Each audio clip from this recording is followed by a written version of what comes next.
Gampang.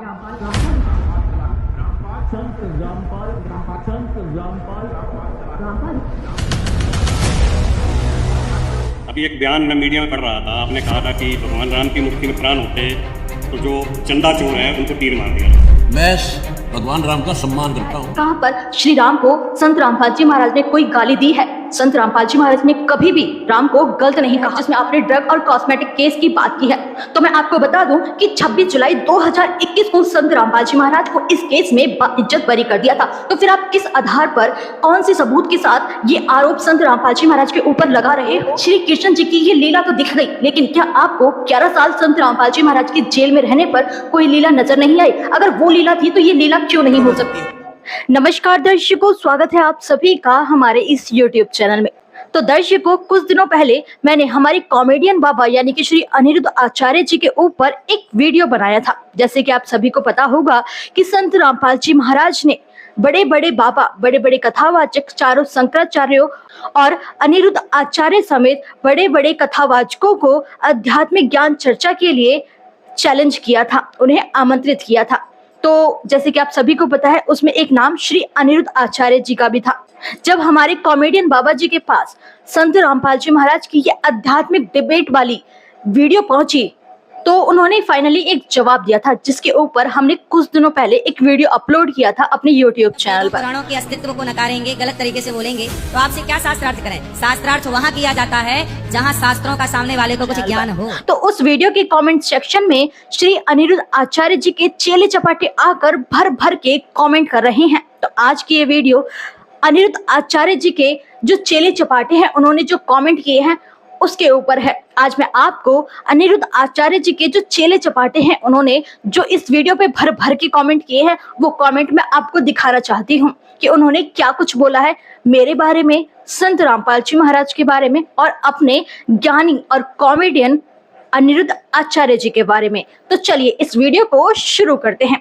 तो दर्शकों, अब मैं आपको वो कमेंट्स दिखाती हूँ जो अनिरुद्ध आचार्य के चेले चपाटों ने किए हैं। लेकिन उससे पहले मैं आपसे रिक्वेस्ट करना चाहूंगी कि अगर आपने वो वीडियो अभी तक नहीं देखी है तो चाहिए उस वीडियो को जरूर देखिए। तो चलिए मैं आपको कमेंट दिखाती हूँ। सबसे पहले आप ये कमेंट देखिए। तो दर्शकों, सबसे पहले आप ये कमेंट देखिए। ये कमेंट है रविशंकर मिश्रा जी का। तो ये भी शायद अनिरुद्ध आचार्य जी के चेले चपाटे हैं। तो इन्होंने क्या कमेंट किया है ये मैं आपको अब पढ़कर सुनाती हूँ। तो इन्होंने कमेंट किया है कि जब तुम्हारे गुरु घंटाल संत रामपाल जी का इन्होंने नाम बहुत बेरुखी से लिया है और पकड़ा गया था, तो उनके आश्रम से ड्रग और निरोध के पैकेट क्यों मिले थे? और जब इस पाखंडी ने शास्त्र सम्मत भक्ति की तो 11 साल जेल में क्यों? तो रविशंकर जी, आपके लिए तो सिर्फ यही जवाब है कि या तो आप अनपढ़ हो या फिर आपके पास जो इतना बड़ा फोन है इसका आपके पास होने का कोई फायदा नहीं, क्योंकि आपने ये कमेंट तो कर दिया, लेकिन आपके पास थोड़ी सी भी अगर अकल होती तो पहले जाके रिसर्च करते। जी हाँ, अब मैं आपको बताती हूँ जो कमेंट आपने किया है, जिसमें आपने ड्रग और कॉस्मेटिक केस की बात की है। तो मैं आपको बता दूं कि 26 जुलाई 2021 को संत रामपाल जी महाराज को इस केस में इज्जत बरी कर दिया था। तो फिर आप किस आधार पर, कौन सी सबूत के साथ ये आरोप संत रामपाल जी महाराज के ऊपर लगा रहे हो और ये कमेंट, जो बेतुका आपका कमेंट है, वो कर रहे हो? बताओ। और जो आपने जेल की बात कही, तो आप नीचे देख सकते हो दर्शकों कमेंट में, इसमें जवाब भी दिया है किसी ने लिखा है कि कृष्ण जी तो जन्म लेते ही जेल से बाहर निकल गए, परंतु अपने माँ बाप को 20 साल तक उसी जेल में क्यों सड़ने दिया? इसके जवाब में ये रविशंकर मिश्रा जी लिखते हैं, 11 साल जेल में रहे थे कृष्ण के माता पिता, वो चाहते तो जन्म के समय कंस वध कर सकते थे, लेकिन फिर उनकी गोकुल में दिव्य बाल लीला नहीं हो पाती। यानी कि इनका यहाँ पर कहना है कि जो उन्होंने श्री कृष्ण जी जो जेल में पैदा हुए या फिर जो उनके माता पिता थे वो इतने समय तक जो जेल में रहे, ये श्री कृष्ण जी की एक लीला थी। मतलब यहाँ पर श्री कृष्ण जी ने जेल में पैदा होने की या माँ बाप को जेल में रखने की एक लीला की थी। लेकिन ये इंसान ये नहीं मान सकता कि क्या संत रामपाल जी महाराज भी 11 साल जेल में रहने की कोई लीला कर सकते हैं या नहीं। तो मैं यहाँ पर रविशंकर मिश्रा जी से ये पूछना चाहूंगी कि आपको श्री कृष्ण जी की ये लीला तो दिख गई, लेकिन क्या आपको 11 साल संत रामपाल जी महाराज की जेल में रहने पर कोई लीला नजर नहीं आई? अगर वो लीला थी तो ये लीला क्यों नहीं हो सकती, बताओ। बाकी समझदार को तो संकेत ही काफी है। और अब मैं आपको अगला कमेंट दिखाती हूँ। ये जो अगला कमेंट है वो है संध्या चौहान के नाम से। इन्होंने लिखा है कि ज्ञानी संत वही है जो पैदल भक्तों के घर जाए, किसी डिजिटल पेट्रोल वाली सवारी का प्रयोग ना करे, किसान की सभी समस्याओं को खत्म करने वाला नागरिक संत कहलाता है।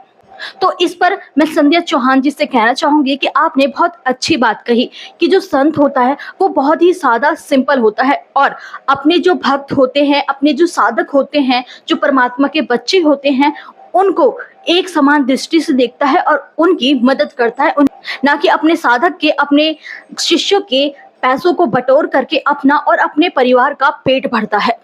वो संत बिल्कुल नहीं हो सकता। जैसे कि हम आमतौर पर देख रहे हैं कि रामकृष्ण की कथा के नाम पर बहुत सारे बड़े बड़े कथावाचक 10-15 लाख 20-20 लाख रुपए एक एक कथा के लेते हैं और जनता के ऊपर वो 2 पैसा नहीं लगाते। लेकिन संत रामपाल जी महाराज एकमात्र ऐसे संत हुए हैं जो जनता के ऊपर, जो गरीब के ऊपर, जो बेसहारा लोगों के ऊपर, किसानों के ऊपर निस्वार्थ भाव से अनगिनत पैसा लगा रहे हैं। यहाँ बात पैसे की नहीं है, यहाँ बात भाव की है। जो भाव संत रामपाल जी महाराज ने किसानों के लिए, जरूरतमंद लोगों के लिए, गरीब परिवारों के लिए दिखाया है, वो भाव इस भारत देश में या भारत देश से बाहर भी किसी संत में है ही नहीं और ना ही हो सकता है, क्योंकि संत रामपाल जी महाराज की तुलना मात्र कोई भी संत इस धरती पर नहीं है। तो दर्शकों आइए अब मैं आपको अगला कमेंट दिखाती हूँ। अब आप इस कमेंट को देखिए। तो दर्शकों इस कमेंट में लिखा है, नाम है जिनका राम से शुरू होता है, वही अगर राम को ना माने तो भैया क्या प्रमाण चाहिए। ये तो शोमैन है, नाम चेंज करके कबीर पाल क्यों नहीं रख लेते। और वैसे कहाँ कबीर और कहाँ ये। जैसे रामपाल अपने दुकान चलाता है, सबको हक है अपने अपने दुकान चलाने का, फिर क्यों जलन से सभी विद्वानों को चैलेंज कर रहा है।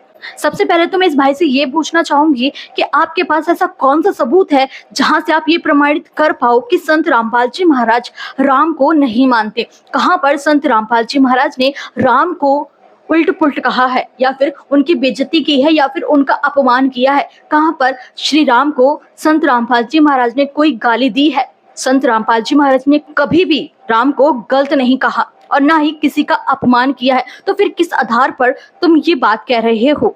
संत रामपाल जी महाराज तो हमेशा ही ये कहते हैं कि वो तीनों देवों का बहुत सम्मान करते हैं। अभी एक बयान मैं मीडिया में पढ़ रहा था, आपने कहा था कि भगवान राम की मूर्ति में प्राण होते तो जो चंदा चोर है उनको तीर मार दिया। मैं भगवान राम का सम्मान करता हूँ और पाखंड का विरोध करता हूँ। विरोधियों ने काफी सवाल उठाए इसके ऊपर, लोगों ने कहा कि ये गलत है। मैंने ये भी कहा था कि श्री राम जी जब जीवित थे एक तीर में रावण की कांच काट दी थी। जैसे प्राण होते थे थोड़े कुट्टों ने घेरे।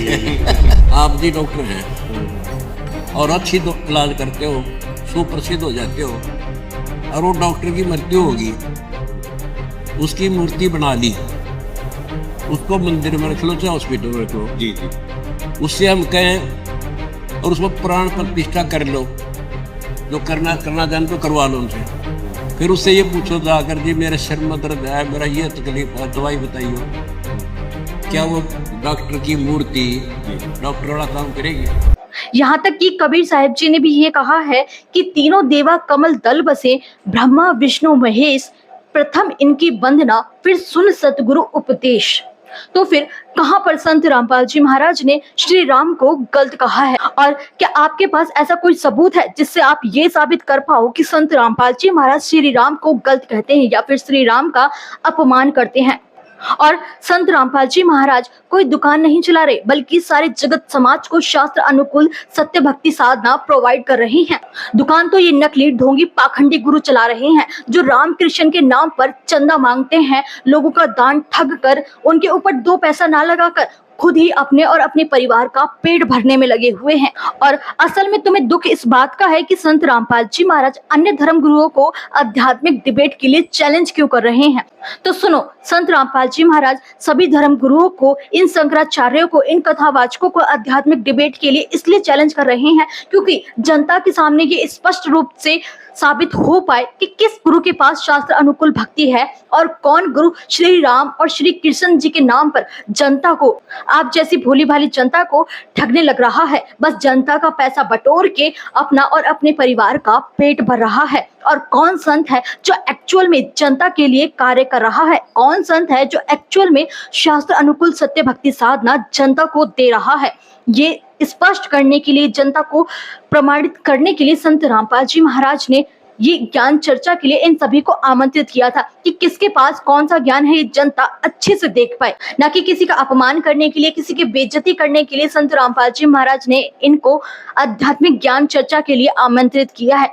जनता को स्पष्ट रूप से ये पता चल पाए कि किस गुरु के पास सच्चा ज्ञान है और कौन गुरु सच्चा ज्ञान दे रहा है और कौन गुरु जनता को सिर्फ और सिर्फ ठग रहा है। ये दिखाने के लिए, साबित करने के लिए संत रामपाल जी महाराज ने इन धर्म गुरुओं को आध्यात्मिक डिबेट के लिए चैलेंज किया है, आध्यात्मिक डिबेट के लिए आमंत्रित किया है। लेकिन आप जैसे अनिरुद्ध आचार्य या फिर झूठे धर्म गुरुओं के चेले चपाटे को ये बात कैसे हजम हो पाएगी कि तुम्हारे गुरु की अब धंधा चौपट होने वाला है, तुम्हारे गुरु की पोल पट्टी अब जनता के सामने आने वाली है। इसलिए तो तुम और तुम्हारे गुरु अब मुंह छिपाते हुए फिर रहे हो, जिससे तुम्हारे गुरु की और तुम्हारी पोल पट्टी जनता के सामने ना खुल जाए। तो दर्शकों, आइए अब मैं आपको अगला कमेंट दिखाती हूँ। अब आप इस कमेंट को देखिए। इस कमेंट में धीरज कुमार झा ने ये कमेंट किया है। इसमें क्या लिखा है ये सुनिए। इसमें लिखा है कि रामपाल अपना मान बढ़ाई छोड़कर श्री अनिरुद्ध आचार्य के चरणों में जाकर क्षमा याचना करेगा और संत रामपाल जी को मोक्ष प्राप्त होगा। तो मेरे भाई नीरज झा, तुम्हें एक बात बताऊं, अगर तुम भी अपने गुरु इस कॉमेडियन बाबा अनिरुद्ध आचार्य के चरणों में जाकर लेट जाओगे ना, तो तुम्हारा भी मोक्ष नहीं होना, औरों की तो दूर की बात है। इस कॉमेडियन बाबा के पास रत्ती भर शास्त्रों का ज्ञान नहीं है। ये बाबा भोली भाली जनता को सिर्फ और सिर्फ मूर्ख बना रहा है। इस कॉमेडियन बाबा के पास शास्त्रों का, हमारे धर्म ग्रंथों का रत्ती भर ज्ञान नहीं है। और ये शास्त्र अनुकूल भक्ति साधना ना तो खुद कर रहा है और फिर अपने श्रद्धालुओं को तो बहुत दूर की बात है, ये अपने श्रद्धालुओं को कहाँ से शास्त्र अनुकूल भक्ति करवा पाएगा और कहां से उनका मोक्ष करेगा। इसका खुद का ही मोक्ष का कुछ अता पता नहीं है, तो कैसे अपने भोले भाले चेले चपाटों का मोक्ष कर पाएगा। तो नीरज झा, तुमको एक पते की बात बताती हूँ कि अपने इस कॉमेडियन बाबा को छोड़कर अगर तुम्हें वास्तव में मोक्ष प्राप्त करना है, परमात्मा की प्राप्ति करनी है, शास्त्र अनुकूल भक्ति करनी है, तो इस अपने कॉमेडियन बाबा को छोड़कर संत रामपाल जी के शरण में आ जाना और उनकी चरण पकड़कर जो उनके बारे में तुमने अनाप शनाप कहा है ना, तो माफी मांग लेना और दीक्षा लेकर शास्त्र अनुकूल भक्ति करके तभी तुम मोक्ष प्राप्त कर पाओगे। नहीं तो अगर तुम अपने कॉमेडियन बाबा के चक्कर में रहे ना, तो तुम्हारा बाबा तो नरक में जाएगा ही जाएगा, लेकिन साथ में तुम जैसे चेले चपाटों को जरूर लेकर जाएगा। जी हाँ, इसलिए शास्त्र अनुकूल भक्ति करनी है तो संत रामपाल जी महाराज की शरण में आ जाना, समझे। तुम्हारे इस बाबा के पास कॉमेडी शो चलाने के अलावा और कोई ज्ञान नहीं है। इसको सिर्फ और सिर्फ कॉमेडी करना और कॉमेडी शो चलाने का ज्ञान है, शास्त्रों का और सत्य भक्ति साधना का इसे रत्ती भर ज्ञान नहीं है। जी, हम अपने घर से आए, बिहार से। हाँ, तो आप अपने घर से आई होंगी कोई दूसरे के घर से थोड़ी आई होंगी। कभी कभी मन हुआ ना, मरने के लिए बहुत सारी दवाइयाँ खाई, बहुत कुछ किए, पर मोती नहीं आता। अरे मिलावट है आजकल दवाइयों में, जहर में भी मिलावट है। आदमी जहर खा के मर ही नहीं रहा है। कितने साल के पति? अच्छा, मेरे से उम्र में ज्यादा है। कितने साल का? 40 का, 50 का, 70 का, कि 20 का? वही 40 का मेरा बुढ़ा लगता है। एक आवाज ही निकली थी।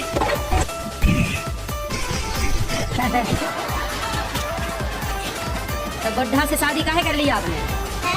बुढ़े से ब्याह क्या कर लिया? हो गया, तब समझ ही नहीं थी। जीजा ने आपके साथ दगा किया है, विश्वासघात। बहुत सौतेला जीजा था। जीजा भी सौतेला?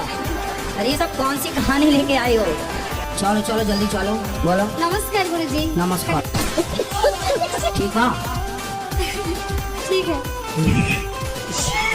क्यों परेशान करते हो पति को? की बोल रहे हैं? की बोलो? बाड़ी पे कुछ बोलो, कुछ बोलो। बाड़ी বলতে তো শ্বশুর শাশুড়ি বিরক্ত করে আমাকে। हिंदी ना बोल सका বুঝতে পারবো কিন্তু বলতে পারবো না। ना बोल पड़बो कहा ना बोल पड़बो बंगाली বাঙালি। डुम्बा डुम्बा तुम्बा तुम्बा का मतलब क्या हुआ? अच्छा जहाँ आप रहते हो पत्नी को वहीं क्यों नहीं शिफ्ट कर लेते? হ্যাঁ আমি তো ওটাই पत्नी को भी বলছি। सिखा देना कुछ चलाना वलाना, सीखती रहेगी अपना बेचारी वो भी चलाएगी, दो चार आतंकवादी निपटाई देगी। चलो चलो जल्दी चलो बोलो। নমস্কার গুরুজি। नमस्कार। तो दर्शकों, एक व्यक्ति ने कमेंट किया है, ये कमेंट देखिए। इसमें इस व्यक्ति ने लिखा है कि क्या कबीर दास ही भगवान थे, कोई अन्य संत महात्मा नहीं? सभी धर्म ग्रंथों को शुरू से खोलने पर कबीर का ही वर्णन मिलता है, ब्रह्मा विष्णु महेश का वर्णन नहीं मिलता क्या? तो मेरे भाई, ऐसा नहीं है कि ब्रह्मा विष्णु महेश जी का वर्णन नहीं मिलता। ब्रह्मा विष्णु महेश जी का भी वर्णन मिलता है, लेकिन उनका वर्णन ऐसा नहीं मिलता कि वो परमात्मा है। ना तो ब्रह्मा जी परमात्मा है, ना विष्णु जी परमात्मा है, और ना ही शंकर जी परमात्मा है। ये तीनों देव तीन लोक के स्वामी हैं, लेकिन ये परमात्मा नहीं है। परमात्मा तो सिर्फ और सिर्फ एक ही होता है, और वो परमात्मा हमारे पवित्र धर्म ग्रंथों के अनुसार, हिंदू धर्म के पवित्र शास्त्रों के अनुसार, पवित्र गीता जी के अनुसार, पवित्र वेदों के अनुसार, मुसलमान धर्म के पवित्र शास्त्रों के अनुसार, या फिर सिख धर्म के शास्त्र, या फिर ईसाई धर्म के शास्त्र, जितने भी महान संत हुए हैं, उन्होंने यही स्पष्ट किया है कि कबीर ही पूर्ण परमात्मा है, जो 600 वर्ष पहले आए थे, जो सिर्फ और सिर्फ एक दास के नाम से, एक कवि के नाम से लोगों के बीच फेमस हुए। वो सिर्फ और सिर्फ एक दास या संत नहीं थे, वो पूर्ण परमात्मा भी, और उनका वर्णन हमारे सभी धर्म ग्रंथों में मिलता है।